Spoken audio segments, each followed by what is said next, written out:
et une barbarie qui s'installe en France d'une violence gratuite qui, selon moi, et une fois de plus, je vais choquer les belles âmes, est le résultat, si vous voulez, de trois phénomènes.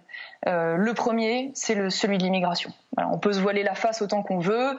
La réalité aujourd'hui, c'est qu'une grande partie de cette délinquance est alimentée par des jeunes gens d'origine immigrée, souvent d'ailleurs de 3e, 4e génération, dont on constate que non seulement ils se désassimilent, mais ils se désocialisent, et qui, pour beaucoup d'entre eux, considèrent que l'État est un ennemi et s'attaque à tout ce qui peut le représenter et s'installe dans une forme de violence gratuite à l'égard de tous ceux qui leur tiennent tête, y compris dans la rue.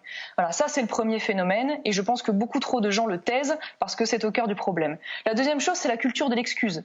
Ah oui, mais ces jeunes gens, vous comprenez, c'est comme au moment du confinement, c'était la même histoire. Ils sont dans des difficultés matérielles, donc c'est tout à fait logique, ils s'expriment par la violence, comme si la pauvreté était une justification au fait de brûler des voitures, au fait d'attaquer des pompiers. Voilà, donc on justifie ces comportements, on les excuse. Et puis la troisième chose, qui n'est pas le plus mince sujet, c'est l'effondrement de la chaîne pénale.